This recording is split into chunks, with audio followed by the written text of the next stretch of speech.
They say that the average person dies at 25, but we don't put them in the ground until they are 75. It is a haunting thought, a silent epidemic that stalks the streets of our modern world, invisible to the naked eye but devastating to the human soul. Look around you. You see bodies moving, commuting, consuming, and reacting. But look closer. Look into the eyes of the person sitting across from you on the train, or the reflection staring back at you in the mirror at 2:00 a.m. Is there a fire there? Is there a definite burning purpose? Or is there merely the flickering shadow of a dream that was extinguished a decade ago? Napoleon Hill called this drifting. He described it as the most dangerous state a human being can inhabit, a psychological coma where you are no longer the captain of your soul, but a piece of driftwood tossed about by the chaotic waves of public opinion, economic shifts, and the expectations of others. To drift is to be dead while your heart is still beating. It is to accept a life of good enough while a life of extraordinary sits locked behind a door you've forgotten how to open. The tragedy of the human race is not that we aim too high and fail, but that we aim too low and settle. We settle for the job that drains us, the relationships that diminish us, and the thoughts that enslave us. We enter a state of suspended animation, waiting for one day, or at the right time, and not realizing that the clock is not just ticking, it is screaming. Every second you spend without a definite major purpose is a second you are handing over to the grave. The transition from a living, breathing powerhouse of potential to a walking ghost happens slowly. It starts with the death of imagination. When you were a child, the world was a canvas of infinite possibilities. You didn't need permission to believe you could fly, build empires, or change the course of history. But then the world began to correct you. It told you to be realistic. It told you to fit in. It told you that the giants of industry, the Fords, the Carnegies, the Edisons, were somehow cut from a different cloth than you. And so you began to compromise. You traded your vision for a paycheck and your intuition for security. But let me tell you the truth that the comfortable masses will never whisper. Security is a superstition.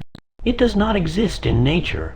The only real security you will ever possess is the development of your own mind and the relentless pursuit of a mission that is larger than your fears.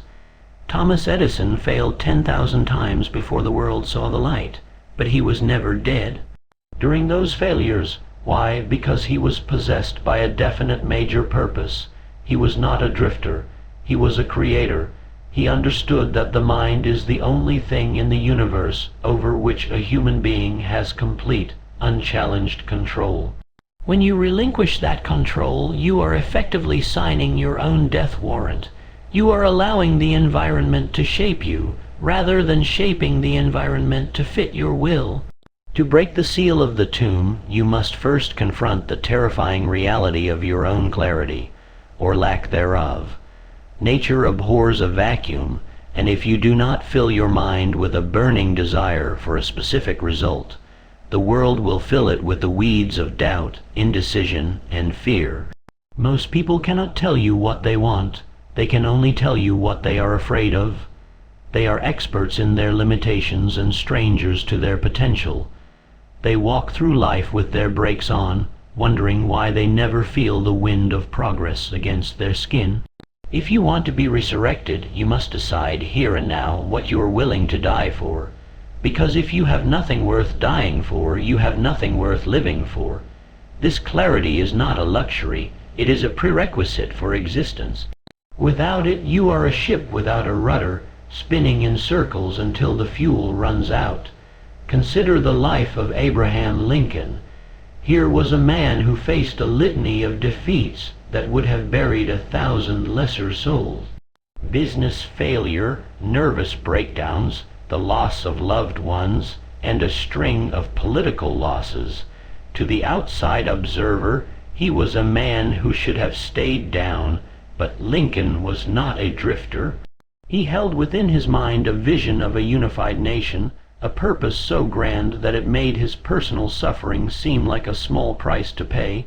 He did not die at 25 because his mind was anchored in the future. He refused to let the temporary circumstances of his present dictate the ultimate destination of his life.